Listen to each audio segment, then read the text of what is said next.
Yeah, here we are back in Dave's garage. Update on the whole Dunlop tire splitting thing. Dunlop did give me a new tire. Give me a new Q5, which is really the more track day oriented tire. In the meantime, because I wasn't sure how that was going to run, how it was going to happen, I ended up upgrading to the Michelin Road 6s in a 190/55 and a 120/70 on the front. I just love how the tire looks, but also, when you get caught out in the rain, the siping on that tire, this thing is going to be a skating rink. It's going to be all over the place. These things have amazing traction in the dry. We've had them on track. I know people that have had them out in advanced on a track day, and they run, they work. So, and you get lots of mileage out of them. If I can get 4,000 or 5,000 instead of 1,500, 1,600, 1,800, then I'm going with these on all my bikes. This one has Pirelli Rosso 3s. We're almost on the wear bars on that. We'll get a couple more rides out of it, and then those are going in for some Road 6s. Another thing, we did the OGIO, and I've got now adapters on all the bikes. So we got one on that one, we got this one, and I bought this sight unseen, and it was a little bit small, although it does work.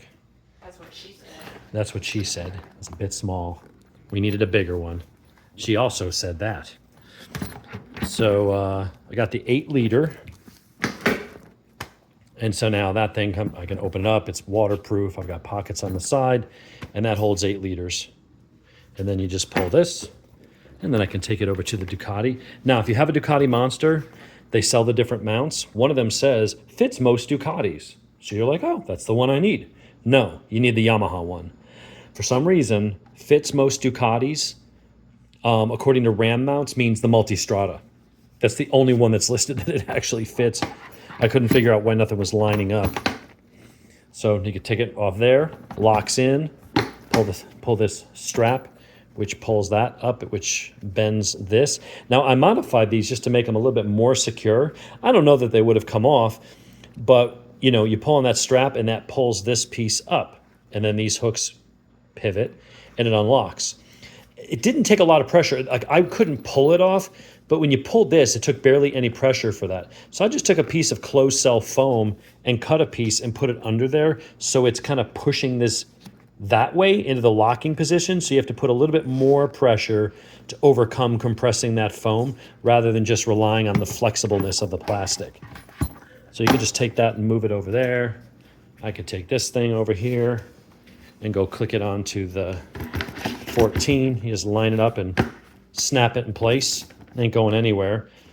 And then give it a good tug and it pops right off. So those are the updates. This weekend should be amazing weather, so we're going to get some riding in. But yeah, nothing against Dunlop. They did take care of me. They honored the warranty. They gave me a new tire. But to be honest, I've been so impressed with these tires on my Z900, my Tracer. Those were Road 5s. But then I had Road 6s on my Speed Twin, and I had a Road 6 up front and a Power 5 in the back, and then I upgraded. I was just like, you know what? I'm just going to go to them on all my bikes.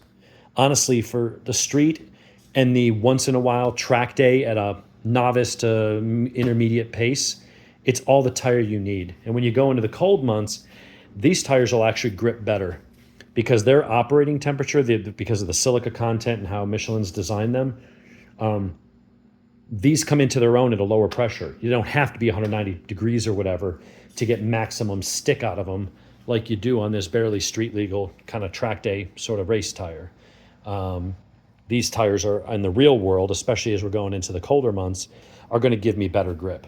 So that's what we've got. If you go with these OGIO things, these things are actually great. I mean, this is very handy to have. And when I got stuck out in a thunderstorm the other day on that bike, I took everything other than my gun. I had the Kimber on me, which is stainless, so I don't have to worry about that getting wet. But everything else that I had, my remote for my garage, my wallet, stuff like that. Anything I didn't want to get wet, I just tossed it in that bag with my little Gatorade bottle, and I was good to go. So that's the update from today for Dave's garage. New tires all around, and that little mod for the OGIO system. And again, if you get a Monster, go with the Yamaha on that. That's the one that fits. It says for Yamaha and MV Agusta, but yeah. All right, that's all we got. I'm gonna stop babbling. Later.